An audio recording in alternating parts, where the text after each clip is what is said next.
السلام عليكم ورحمة الله وبركاته. الحمد لله والصلاة والسلام على رسول الله. أما بعد، اللهم ربي يسر ولا تؤسر وتمم بالخير.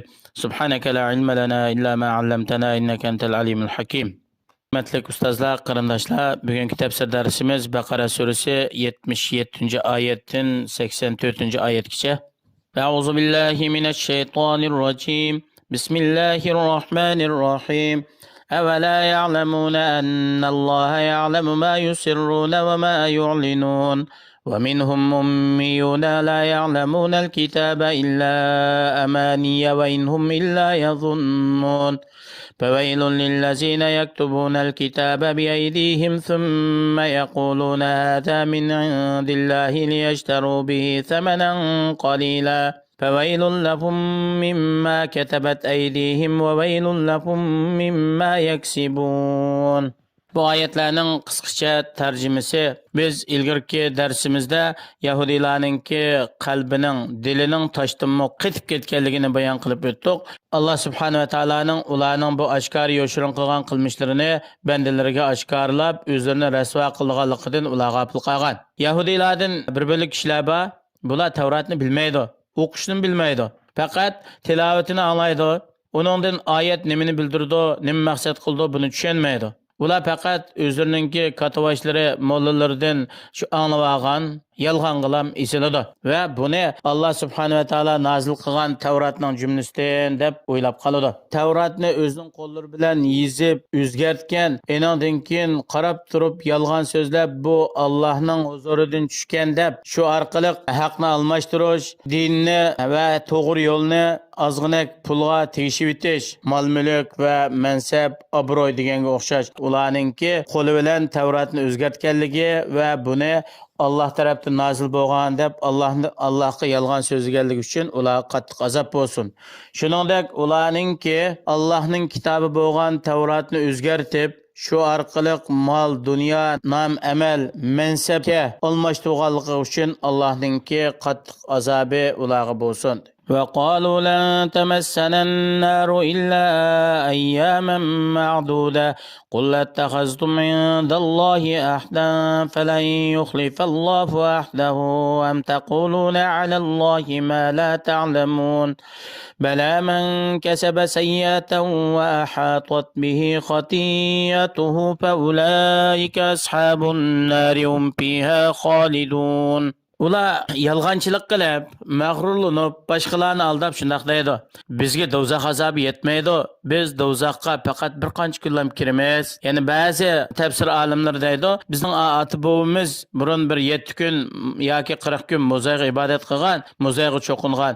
Bizmi kirsak yoki 7 kun yoki 40 kunlar do'zaxga kirib, undan keyin chiqib ketamiz. Undan keyin musulmonlar kirdi deb yolg'onni to'qib boshqalarni shunday aldigan. Ey Allah'ın peygamberi, aşı yalğancı Yahudilarga aytqinki, sizlar o'zinglarning ochib qilgan yolg'on so'zingizda Allah tarafdan bo'lgan bir va'da bormi ta'kidlangan. Agar sizlarda shu va'da bo'lib qolsa, Alloh o'zining va'dasiga xilof qilmaydi. Yoki sizlar o'zingni bilmaydigan bir narsani yolg'onni to'qib, o'ydirib, shu Alloh nomidan da'vat qilmasizlar. Ish Yahudilar o'ylagandek, ular gumon qilgandek emas.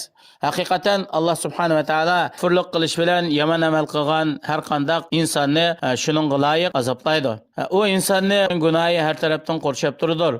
Allah subhanahu va taolo ularni do'zaxga kirgizish va do'zaxda mangu qoldirish bilan jazolaydi.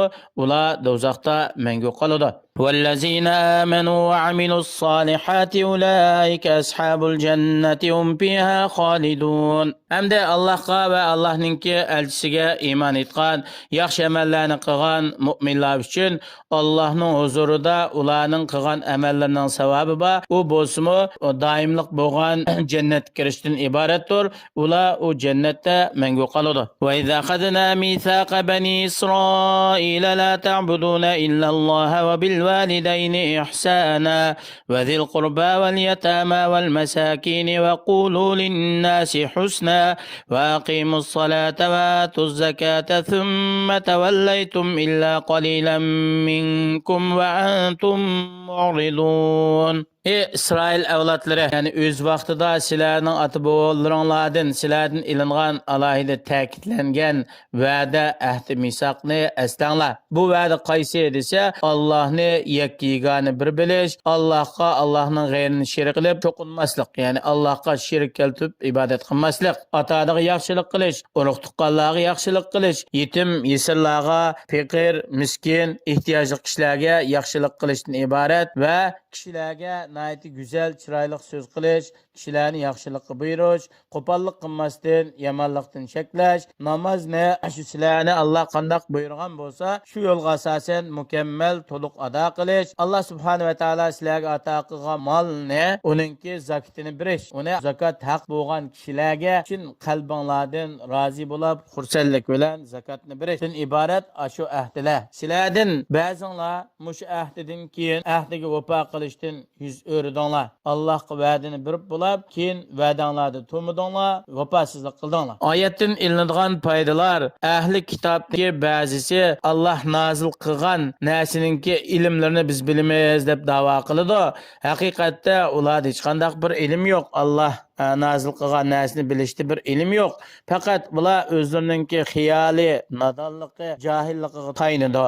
İnsanlarninki gunoh, ma'siyat, jinoyatda eng ustun bo'lgani Allohning rasuliga nomidan yolg'onni so'zlab, undan keyin o'z bilmaydigan dalil isbotsiz shu yolg'on so'zni Allohning rasuliga nisbat berishi, bunday kishilar jinoyatda katta bo'lgan insonlardan hisoblanadi. Alloh subhanahu va taolo shu yahudiylardan alohida ta'kidlangan ahdi, misoqlarni ilib turug'liq, ularga faqat bu ish shu Allohga bergan va'dasidan yuz o'rish, ahdisini buzish, buningga amal qilmaslikdan iborat. Ular Allohga va'dani berib bo'lib, va'dasi tutmadi, va'dasiga vafo qilmadi. Buningki jazosini dunyodami tati va tatidu, oxiratda Allohning huzurida buningga tegishli jazosiga uchraydi. Alloh subhanahu va taolo hammalarni dinni to'g'ri tushunishga, to'g'ri shaklda amal qilishga, Allohning buyrug'ini o'rindash, Allohning cheklamalaridan yinishga Alloh muyassar qilsin. Alloh qalbimizni va'z, nasihat, zikr, suhbat bilan eriydigan, Allohning moyil bo'ladigan qalblarni qilsin. Alloh tushunmaydigan, Allohning dinini inkor qiladigan, qalbi qasovatlashib ketgan insonlardan bu qilishdan Alloh hammalarni saqlasin. Vassalomu alaykum va rahmatullohi va barakatuh.